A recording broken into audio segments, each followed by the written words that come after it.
on Facebook. We are gathered for the nonprofit chat. This is our Tuesday 7 o'clock regular appearance, and we have Russell Dennis, who will be interviewing Thomas Moviel tonight. Moviel watching Facebook Live, and hello, people on Facebook. We are gathered. I had to turn off the. Was turning off my audio, so I wasn't talking to myself. And so, Russ, you see that we're recording, and we have Facebook. And Russell Dennis is our host tonight, and Hugh Blue is absent. And you guys enjoy. It's time to go live. The broadcast has started, and we have viewers who are on Facebook. So, Russ, enjoy. Until next Tuesday. Thomas, welcome. This is Russ Dennis with the Nonprofit Chat Nonprofit Exchange for Tuesday, May 2nd. We have Thomas Moviel, CEO of 50 USA Markets, headquartered in Orlando, Florida. How's the weather down there, Thomas? We actually are finally getting some rain today, thanks. We've been in a drought for probably the past month, which is very honest. So it's for once where we're happy to see some rain. You know, drought is a way that some nonprofits have actually described their funding, and a big piece of that revolves around the fact that people don't know that they're there or what it is that they're trying to do. And so when we talk about marketing in the business sense, a lot of people cringe, but you know, really communicating what you're doing is pretty important.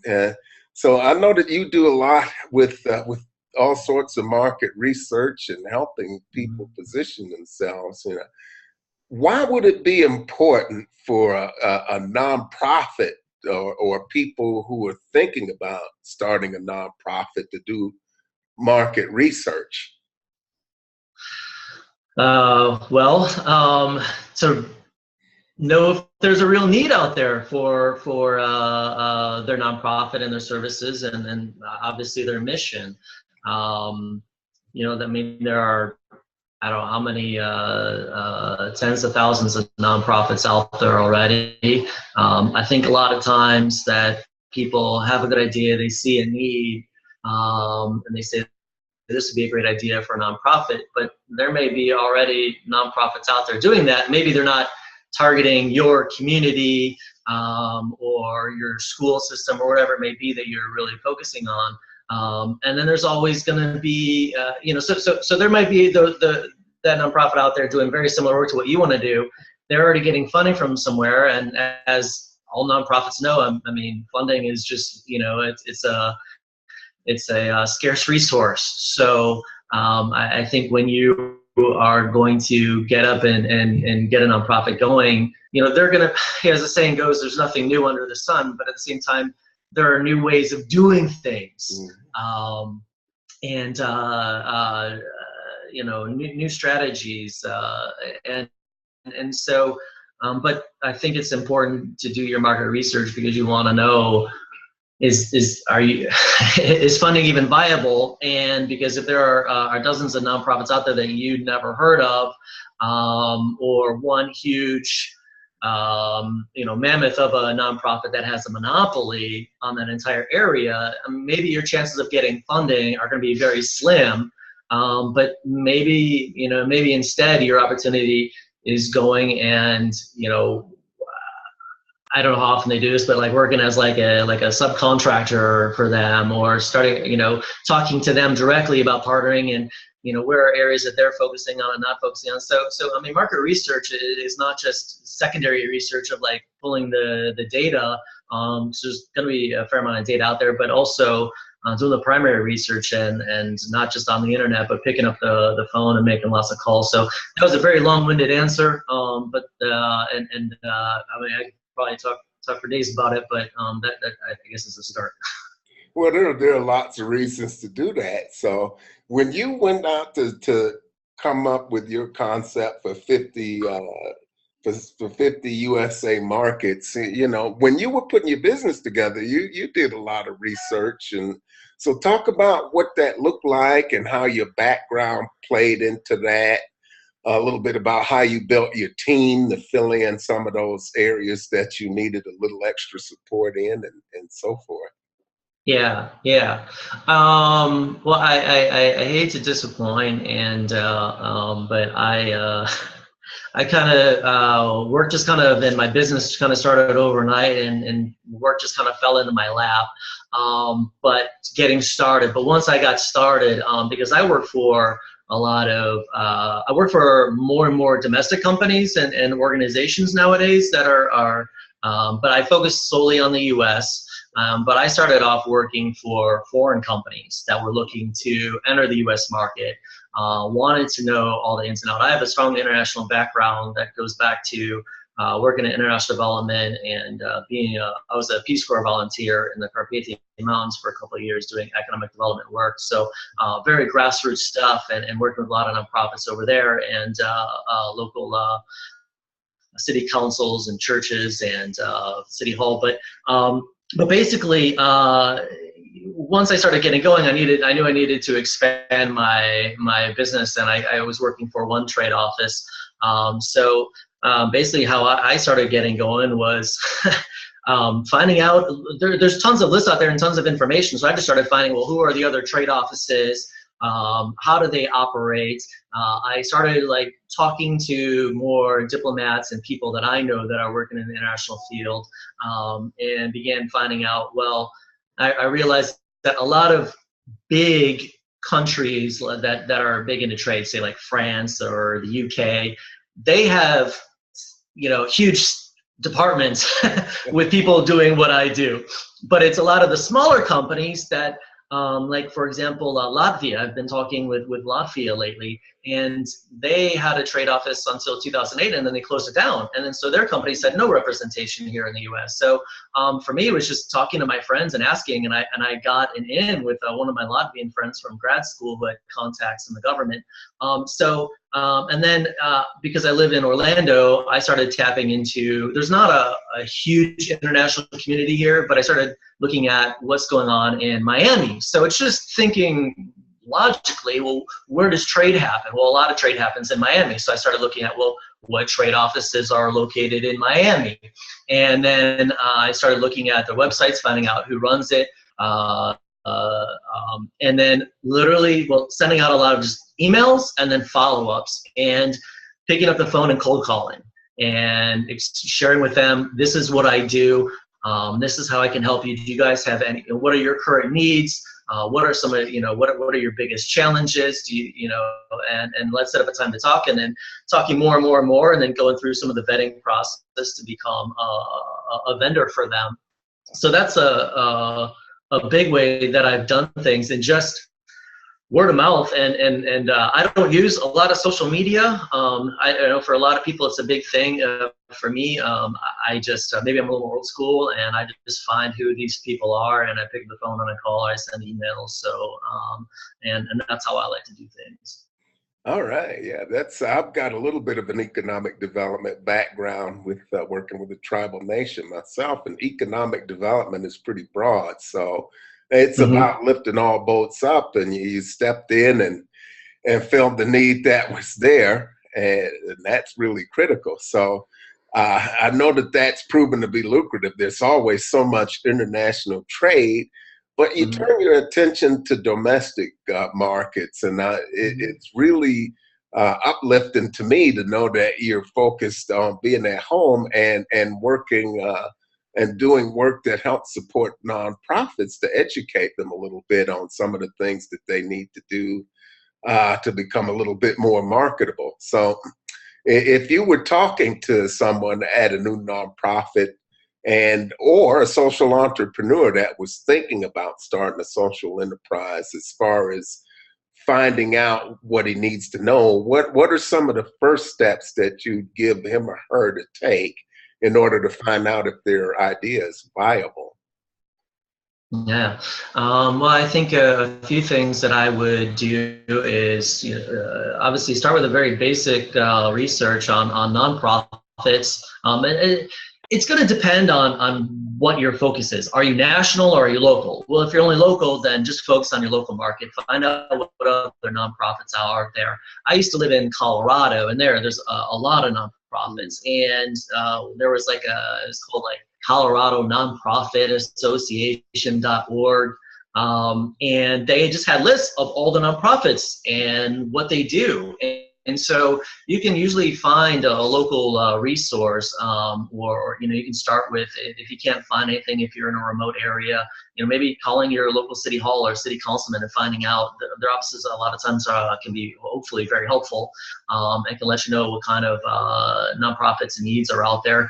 And definitely, another way is, especially if you're going to go more regional or national, there are there's a trade association for everything. So I know that I could find within a couple minutes, some databases with that are big proponents, and their job is propagating whatever, maybe the general nonprofit industry, and doing lobbying on the state level or national level, and they're going to have databases and resources, and find out who else is doing that out there. And so maybe so you can find out who else is doing something similar to what you're doing. Or you might find that they're doing it the very same thing, or it may seem that they're doing the same thing, but then research their website and reach out to them and talk to them. Hopefully they're not very controlling and competitive, and are willing to share what they do, because maybe you're going to find that what they do is very helpful, but it still doesn't fulfill a certain other needs that you see. And another thing that I would do is really talking to people again in the industry, find out what the trends are, and find out. And one of the ways you can find out what the trends are is finding out who is funding the nonprofits, who's funding the nonprofits that are similar to you, the startups. And what types of projects and nonprofits are they funding?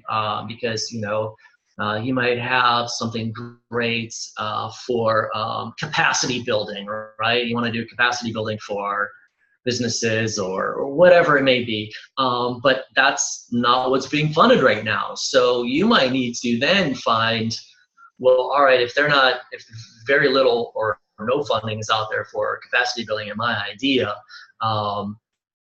maybe what are other nonprofits that have that kind of interest that I could latch onto, maybe do some volunteer work, learn the industry more, or maybe what you'll see is how you can take your vision and adapt it, and because maybe there's funding going out for, I don't know, female or teenage empowerment, something along those lines. And I don't know how you can combine those two, but doing research on another topic that really interests you or where things are being funded, you might begin to see that your initial vision is not exactly what it's going to be, and you might have to modify it a bit to where you can do some capacity building, but it's an area that's getting funded and might increase your chances of getting funded.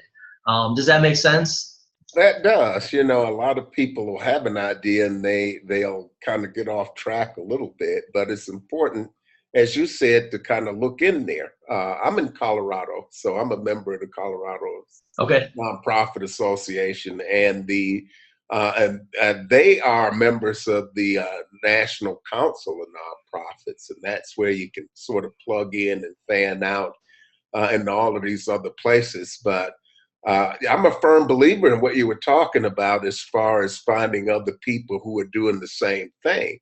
A big piece of market research is what's called the competitive analysis, and competition. Unfortunately, it can be a barrier to collaboration. So, in looking at that landscape, more than half the charities that are started fail. So, why is understanding the competition important? And what are some of the things you look for as far as somebody that might be a potential collaborator, as it were? Yeah. Well, I think the biggest thing I look in for, in someone that might be a potential collaborator, is someone who actually genuinely expresses interest in collaborating, or just throwing it out there like, hey, do you see any collaborative opportunities or anything you guys need help with? What would, if you were in my position, what would you recommend I do? And don't rely just on necessarily one person's advice. Sometimes one person's advice can be golden, or it can be just rubbish. So, and very, very biased. And they might have their own agenda as to for why they tell you what they do. But getting on why to research competitors is saving time, effort, and money. Because if you feel you have a great idea and you pay, you spend all this time getting your 501c3 up and running, you're talking to your friends, you're trying to build a board, and then you find out you can't get any funding, or you don't have time to write the grants, or don't know how to write the grants, or you can't hire someone to write the grants for you. I mean, this is, it goes a lot into strategic planning, of course, but you need to know, again, who else is out there and where they're getting their funding from.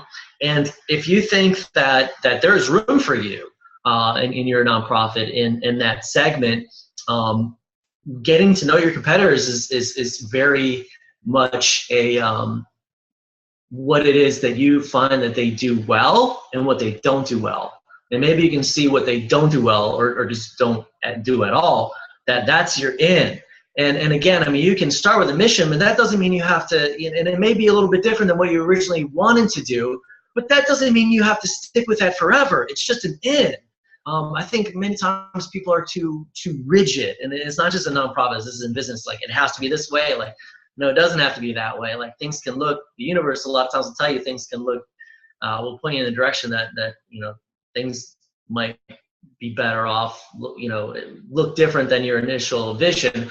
And again, maybe you start off wanting to work with young girls, but funding is for young boys or whatever. So or preteens or something like that.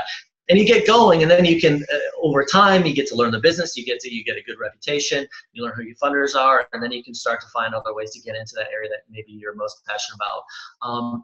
And so getting back to the competition too is what is their operating efficiency? Because you see that there's quite a few nonprofits out there that the money that is donated to them is not used very efficiently. And that's something that when I'm making a charitable donation, I don't care if it's $10. I want to know how much of my dollar am I donating is actually going to good use, and maybe 95% of it is going to good use, but what are the results, right? So are people getting what they're supposed to be getting in the community, or whatever the mission of your nonprofit is? So and that's where, when you can learn about it through talking to people, going to meetings, doing research, getting reviews, and finding out your competitors can be a big part of when you're writing your grants, and saying like, our operating efficiency is going to be, because we have such low overhead, and this is how we can do things for much less than other nonprofits are doing in this again, this segment. Or we feel that we've done the research and this area has been neglected, or there's only one or two nonprofits, but it's still a very underserved population that we can go ahead and do this. So that's all that a lot of what goes into, not to put them down, but just to learn who they are and what are their pros and cons, and that again can only help you with positioning yourself, and is greatly going to increase the chances of your nonprofit being successful, which a lot of that being successful is getting funding. Yeah, you talk a little bit too about really just getting that analysis, understanding the market, and essentially what you're talking about, and we've said it before, is that a nonprofit has a look and feel of a business. You're operating an organization that's there to deliver value, and so there's those business principles. I don't think people are worried about how much you spend as long as it's being spent in the way that's delivering impact that has been promised, delivering value. And so I think that you have different people that define that value differently. It's going to be Yeah. different for individual donors versus private foundations that might make a grant, versus a government entity that might make a grant, or any other number of people that you interact with. So how many nonprofits, when you're sitting down talking with them about this research, and the different audiences that are out there that interface with that nonprofit, how do you sort of walk them through that and have that conversation around value and understanding all of the different people that they come in contact with?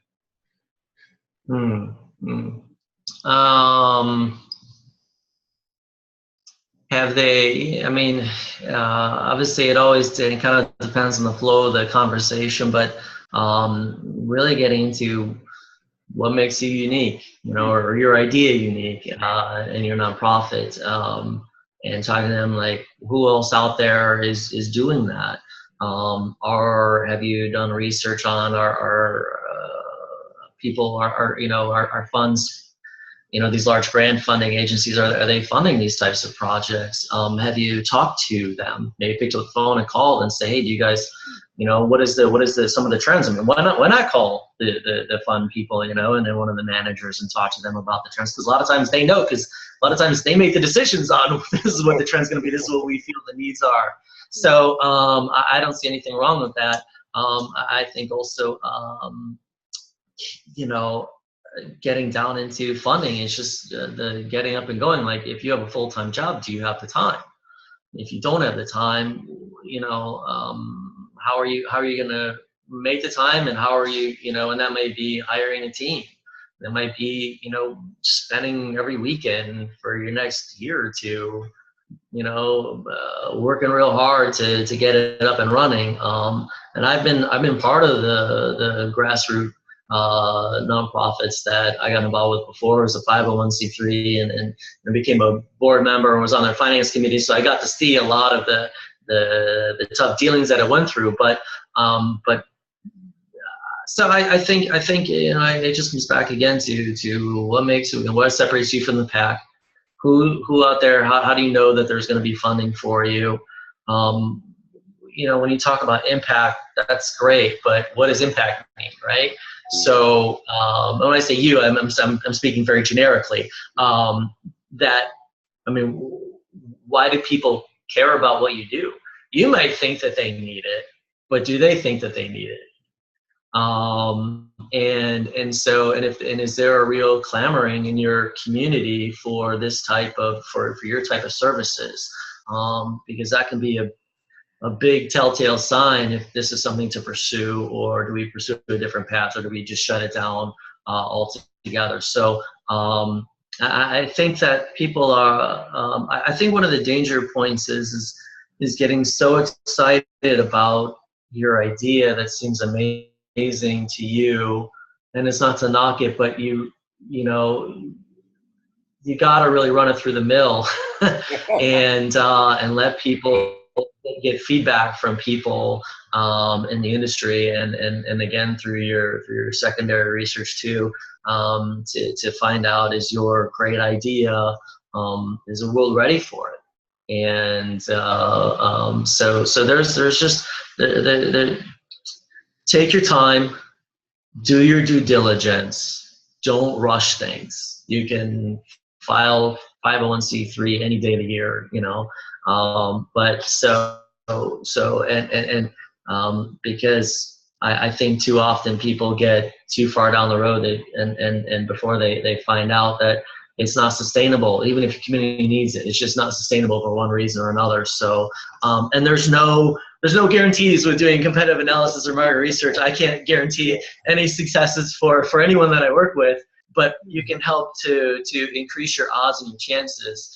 And again, it's all about. I'm a big proponent of being efficient. Oh. So what is the most efficient way to build it and to be successful and not waste our time and money?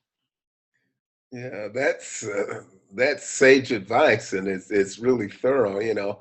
But in looking at that, as we're talking about that, what are some of the most common mistakes you see people make in their analysis?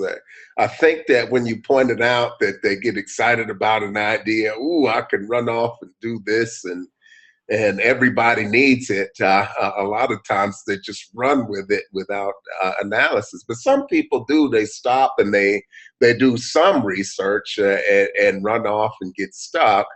What are some of the most common oversights and errors that you see them make in the process? Not researching their competition enough. I mean, really got to know them, and don't be afraid to talk on them or talk to them with integrity to maybe spy on them. You know, go to one of their events or something like that, or one of their fundraisers, and find out what they're doing, how they do things, because you can learn a ton. And I think again, I mean, just maybe people only doing secondary research or only doing primary research. I talked to a friend and they said they don't know anyone else that does this, so I think it's a good idea. Or people in my community are really saying that they want it, so it's got to be needed.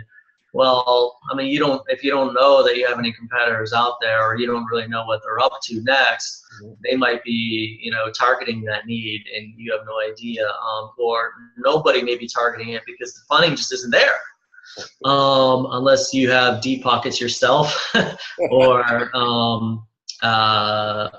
have, you know, great relations with people with deep pockets. Then that should be a concern of yours.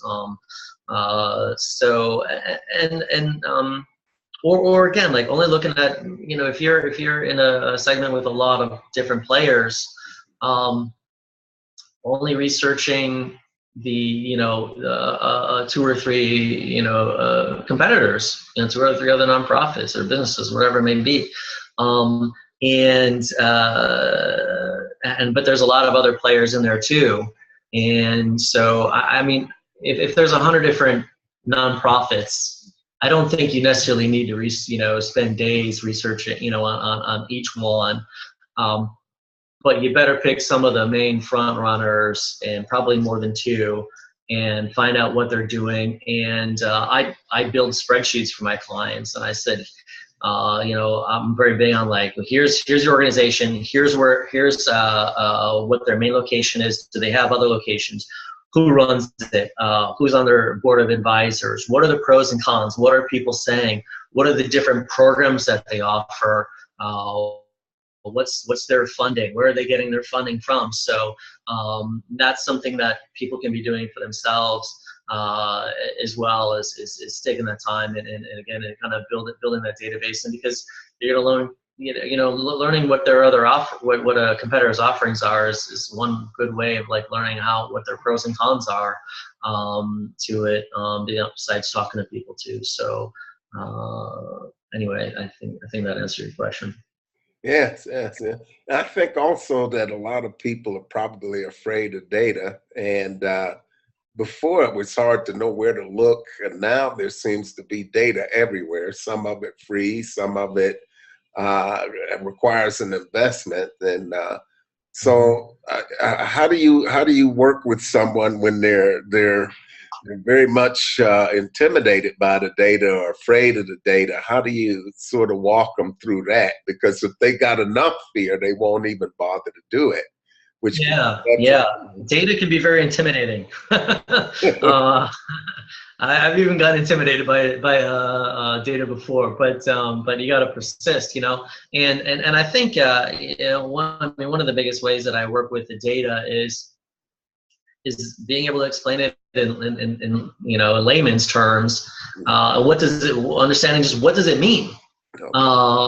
Because sometimes data doesn't mean a whole lot, and I'm actually people kind of think because I do a lot of market research that I'm a marketing guy. I'm actually not.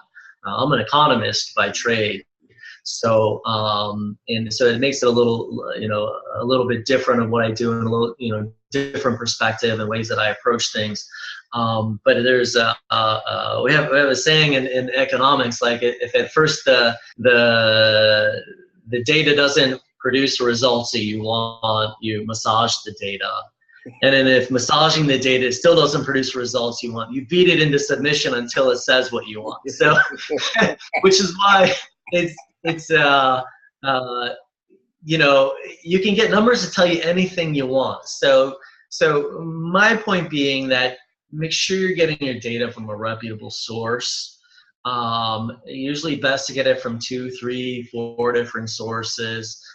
Try to verify it by talking to other experts in the industry. A lot of times it's not hard to find someone on LinkedIn or through the trade associations or just other people in the industry.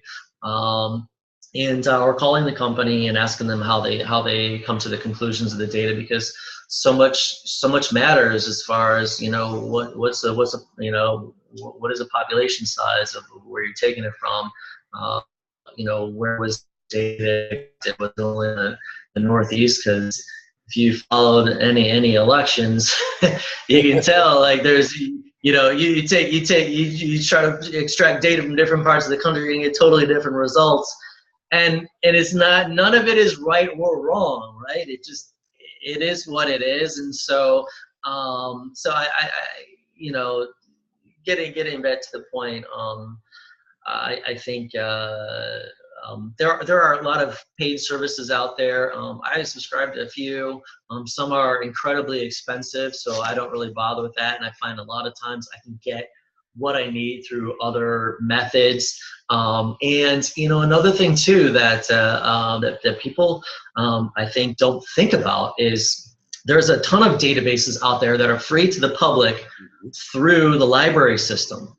And because there are the data is mandated by law to be available for the public. Well, how does the government a lot of times get that data out there? It's through the public library system. So go and talk to a librarian if you're looking for a certain data and stuff. Another way too is if you're by a local university, or even if you're not, just call up a university and like talk to them, find out the department. Again, if you're focusing on youth or something like that, you can talk to their education department, their, I don't know, maybe their mental health counseling, whatever it may be, and a lot of times they can share or be more than willing to help you out with getting the data for free, because universities have access to it as well. So so those are just a couple ways to get around the system. Oh yeah, I love the public library, and and I don't know. I mean, when I was growing up way back when, that was what we had for an option. That was before the information age. But the research librarians are good friends, and that's an excellent use of tax dollars. Yeah. But it's almost like now there's a flood of information, and people can have all sorts of data, and they go get them from other sources. So they have it, but they don't know necessarily how reliable each of the sources are. And so how do you help folks navigate some of the better places to look for data? And when they come to you with a bunch, how to interpret it or make sense of it? Well, I mean, a lot of times for my clients, I end up doing it for them. But the times that someone has come to me, it's depending on that situation, getting down and digging through the data and figuring out what it means, So, and I think sometimes too, some of the data is best left to maybe even experts in that industry. So I might find again, a trade association or something like that, and ask them to explain to me. I used to work for actually an environmental economics firm before I started my own company, and we were working on a very large project for the entire state of Florida, and universities were some of the best resources I used to call all around the country And so we were researching crops and how much pricing on crops, chemicals, all this other stuff. So but some of these universities, especially at the university extension programs, collect the most abstract data, and their department heads are right on the internet. In 2 seconds you can find it. And there's a lot of times that I would call and talk to professors in the industry and ask them to explain to me. And because we were looking at actually at one thing, for an example, we're researching the prices of sod. Okay. Well, forever, for like, it doesn't sound very interesting, but it was to me, I don't know, maybe because I'm just a nerdy data guy, but the prices on sod were pretty flat for decades. And then all of a sudden, one year, like 5 years ago, the price of sod like doubled or tripled. Ooh. And then it went flat again for the next year. Well, when you're an economist and you're trying to make sense of trends, and you see things are flat and all of a sudden a huge blip for no apparent reason, I'm on the phone talking to professors and interviewing them, and like, what's going on? And basically what they told me is that after decades of the same flat price, the industry like decided, or growers decided, like, we deserve more. And they just like basically like within a year they just doubled or tripled the prices to reflect how they should be now. And so I was like, all right, well, is this going to happen again in the next year? And but his answer was no. That was that was a major adjustment that happened just once. And I know sod and this kind of prices probably don't interest any nonprofit at all. But the point being is that sometimes when you're looking at trends or looking at the data and something doesn't make sense, find out. A lot of times you can find out from the universities, and they can, universities, their professor. I mean, these guys that spend 80 hours a week just researching and writing academic papers on it, and have brilliant minds, can give you a ton of information that any expert working for a nonprofit or something like that might not know. So don't limit your options to just people and the industry on the street. Do you find, Thomas, that there's a great reluctance on the part of people who come in to see you to actually go out and talk to people? They may rely on internet or some other research. Do you find that there's, when people are trying to put these ideas together, that they're somewhat reluctant to go talk to other people? Sure. Or don't know what questions to ask. Which is, I guess, another reason that they hire me to do it. But I'll work with clients to develop questions and get an agreed set of questions that we want, because I do a lot of structured interviews where we have a set list of questions, and I will call that industry expert and whoever it may be, and talk to them, and ask for 5-10 minutes at a time and just run through specifically what we need. And that way we can when we look at the data and say I interviewed 20 different people and these are the results we're getting, that we know that I asked all the same questions, and that even if the answers aren't consistent, the questions were. So I think so that is a lot of what I do, is and to make sure that I'm getting from my clients the questions answered that are matter to them. And so brainstorm together. But then for people on their own, I find a lot of, for people I give advice to on the side that are not a client, that there's some reluctance maybe to pick up the phone, or lack of motivation, whatever it may be, or to talk to these people. So it's not for everyone, but cold calling takes some time to get used to. Well, a lot of people won't cold call, and they don't always know. And I had a consultation with the gentleman that was referred to me today that wanted to do some programs. So some of the questions I was asking, he didn't didn't quite have answers to. And so a lot of times people will probably approach you and they don't necessarily know what questions to ask. And so I think Yeah. a huge advantage to working with you and 50 USA markets, your agency, and with you and your partners to get that information. Because if they're not asking the right questions, they can come away with something that's completely off center. It may be feasible when they're asking the wrong questions, but when they start asking the right questions, their idea may not be feasible. Right. And certainly it can be the wording and the questions that you ask and producing the right answer, or skewing because you ask it in a certain way that's going to give you, the intended result that you want. Or yeah, you can spend all this time, asking all the wrong questions, and it's just, it's just all your notes are worth throwing in the garbage. So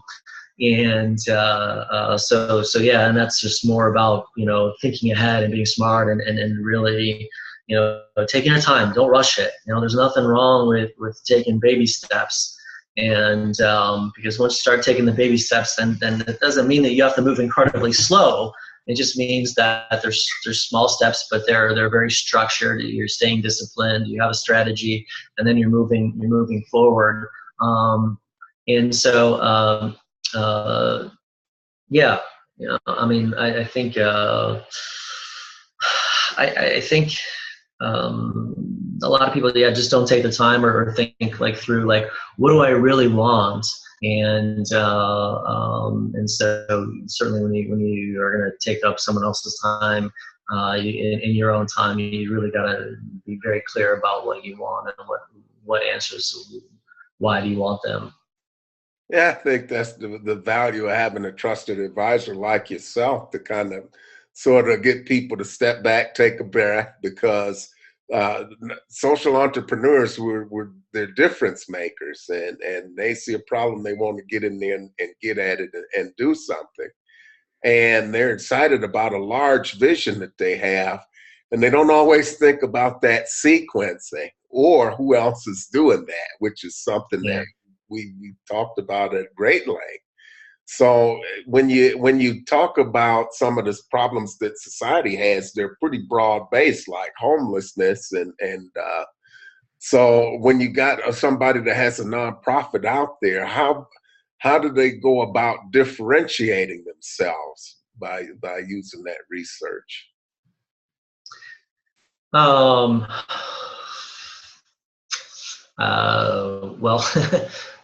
certainly, again, speaking in very, I guess, vague terms. I mean, because it depends on, again, what data you're getting and we're using is how to use it is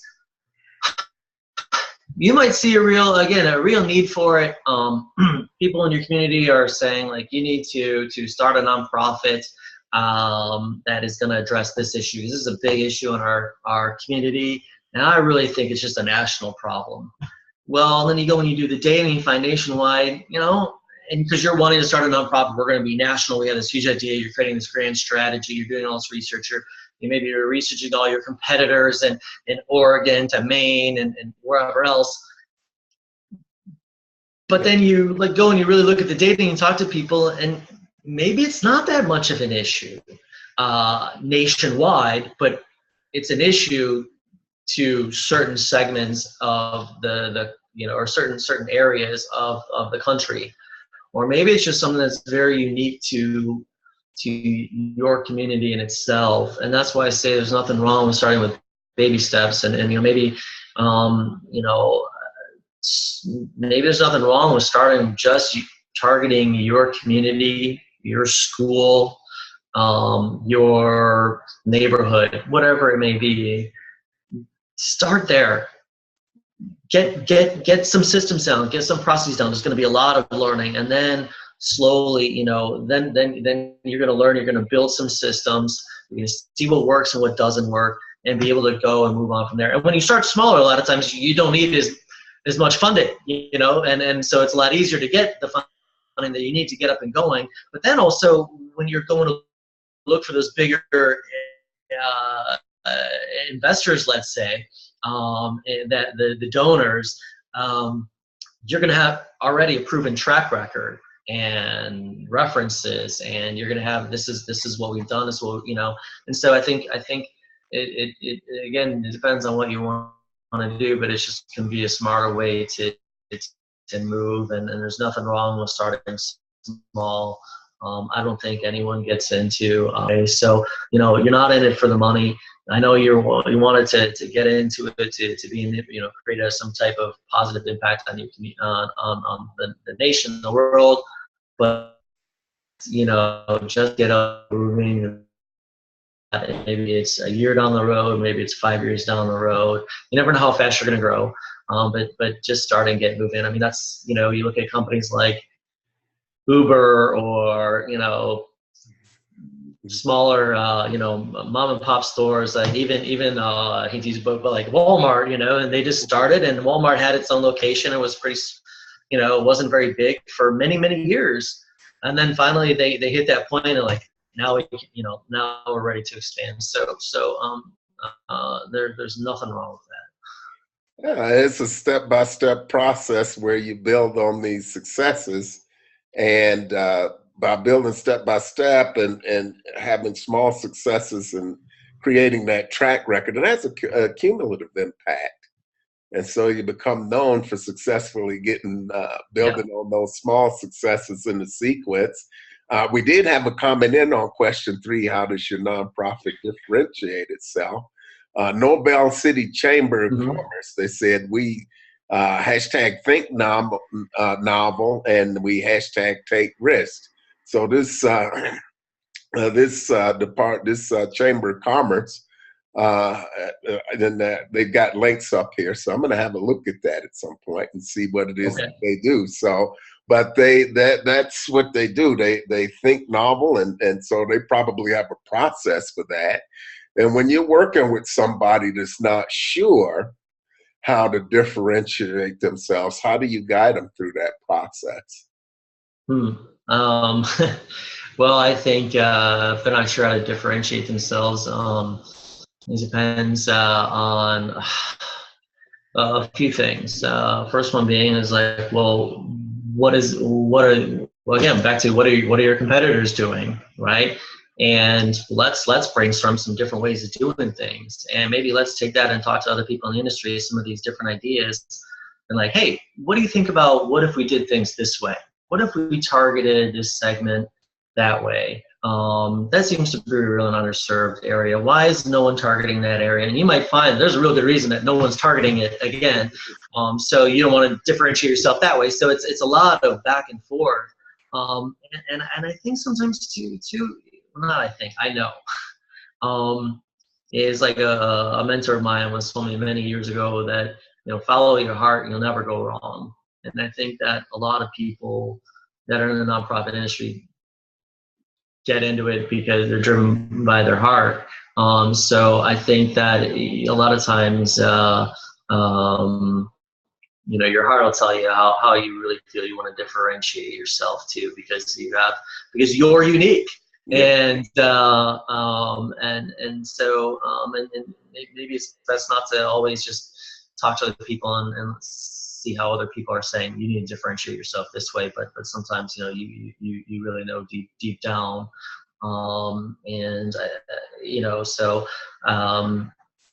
it just depends on the situation. But those are a couple ways. That's great. Yeah. Okay. Yeah, and we brought up the question of how competitors are getting funded. So, as an example, when you were looking at starting yours, how were your competitors getting funded, and what were some of the steps you took to find out how your competitors were getting funded? Well, I did. I found that some of the companies that I was competitors with are small person shops like myself. Some people actually now a company that I have a strategic partnership with, and we're working on a big deal together right now. they do things very low efficient. They have offices all around the world, but they just keep 1 or 2 people in each country, and and everyone pretty much works remotely from home.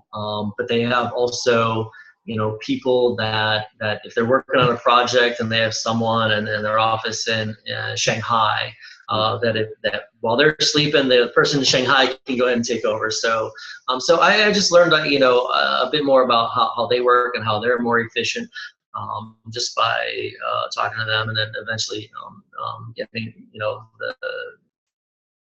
we jived quite well, so we ended up going into business together. But as far as strategic partners, but I also just researched people online and just try to find out, call them, ask some questions, maybe pretend to be a potential client, or just talk to them, who I am and what I'm looking at doing. And some of these guys have they do some of what I do, but then they have their main focus, their job of their company, and then some of the. So I see a lot in my area, which is a lot of the research. Again, when I got started, I was mainly focused on international. It's just smaller, very low cost operations. That's also how I want to build my company. Even more when I begin to bring people on. I have a lot of connections. I used to live in New York and again Colorado. And then I've been partnering with people in Chicago too. So that's how I knew I wanted to do it. But again, I'm on the business end, not the nonprofit end. As far as how my company is structured, so just find other organizations that are similar to yours and start asking them questions. Pick up the phone, call them, email them, see if you can set up a time. And then even calling some of these again nonprofit associations and talk to them, what's the best way I can get started. And one thing that I remember actually from when I lived in Colorado is there was the YNP, the Young Nonprofit Professionals Network. Mm-hmm. And if you're below 35, or you think it's 35 and below or 40 and below, they have events every month, I think, and go to those events. Go where people like you are, or people that you want to emulate, where they're going, and it's a great way to talk to them. And you can find people that are going to give you just amazing and valuable advice. You're going to find out how they built their businesses. Get their car, see if you can set up a time to meet with them for coffee or whatever, and find out what did they do. And you're going to find out ways that work for you. I just knew that I didn't want to go and start renting office space and raising capital. that's just not my style. For some people it is. So, but from seeing how other people operate in different business models or nonprofit models, that's how you kind of learn how you want to run. So just talk to people in the industry. Well, that's pretty important. That's that first step to building a high-performance nonprofit, is to build that solid foundation. And all of the things that we talked about go into building that foundation, because it's being sure what it is you want to do, who you're trying to help, and what that looks like, and what you have on hand and what you don't have, and then moving forward and finding out who's in your space. Because a lot of this. Yeah. A lot of the market research doesn't really just go into competitors. We're trying to find board members or servant leaders, volunteers, as well as donors. And so your message has to resonate with all of the people who are potentially impacted and the people who will be using the service. It's amazing to me how many times or how little time some folks spend talking to people that'll actually use the service. Because they build it. Well, this is notoriously true for the government. They build it and they can't figure out why no one shows up. Right. Yeah, and I think and it actually rings a bell, because it brings me back to one of the very first nonprofits I was involved with, and. We created, it was a nonprofit arts community, and it was called Art House, and I'm originally from Cleveland, and it was very there, yeah. It was very was over by the Cleveland Zoo. Okay. Off of like Fulton Avenue, actually. So it was very like working class to some, borderline or even below poverty people. Yeah. Not the best schools in that area. And we got funding actually from one of the councilwomen. And her ward, each ward got a certain amount of funding to do in the community what they wanted to do. And the director of the arts nonprofit, convinced her that like this is going to be great for the community. And they took that money and they bought a foreclosed house. It's like an old, like 3-story foreclosed house. And then you're like, all right, well, how are you going to renovate it? Well, they just got together people in the community and talked to all their friends and got volunteers over. And we were over on like Saturdays spending time, ripping up floors, ripping out walls, and everyone put their time in, and that was a great, efficient way to do things to save on a lot of money. And then they renovated it, and then started. One of the ways is they brought local artists there to teach classes. Okay. So they made a bit of a cut on whatever the teachers charged to help the nonprofit run. They gave them the space as well, but also they developed a relationship with a local school where they would go and to the students, and I think they offered like I don't know if they didn't have like an art studio there or they did. There was an after-school program. I forget, this is a long time ago, but they would bring the students over from the school to the arts community, which is just a block or two away, and the students there could do they had sculpting and like bronzing and painting and jewelry making, and then they had like an art show every few months where local artists could come and like sell their art stuff. So that was another way for them to like raise money, get the community involved, and target several different segments at once, basically for just the startup money for buying a foreclosed house, which in Cleveland that's not a whole lot of money. So. Well, I grew up there too, as they used to call it the best location in the nation. So we're hometown boys. Yeah. That's pretty important. So, but with that group, they brought a lot of people together. And I've seen some nonprofit leaders that don't necessarily have a lot of money, but they're great at mobilizing people. And some have started to raise money over time because they're great. And they do things with all volunteer staff. They don't take a check out of it, but they're not pulling money out of their own pockets to make it run. They've actually got some powerful and sustainable stuff going. And that's because they knew how to talk to different people. They talked to everybody around what they were trying to do. Travis Smith, who runs Impact here in Denver, Colorado, is one that comes to mind. And it's just remarkable. We're coming to the top of the hour. And it just every week is like this.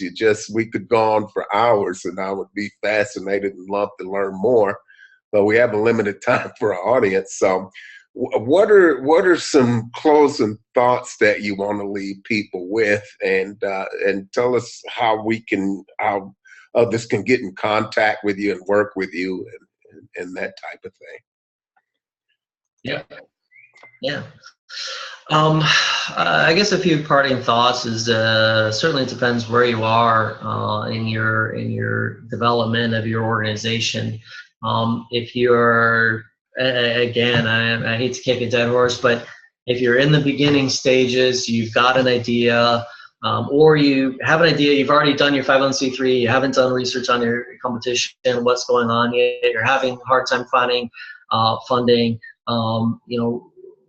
do that market research, go out and talk to people, talk to all your local places, state agencies, talk to the national trade associations, go to the local nonprofit networking events, find people that you want to emulate. Don't be afraid to ask people for some of their time, and be very prepared on what questions and what you want to get out of them, of a meeting. But more often than not, I find people are more than happy to talk about themselves and their successes and help you out, and at the same time.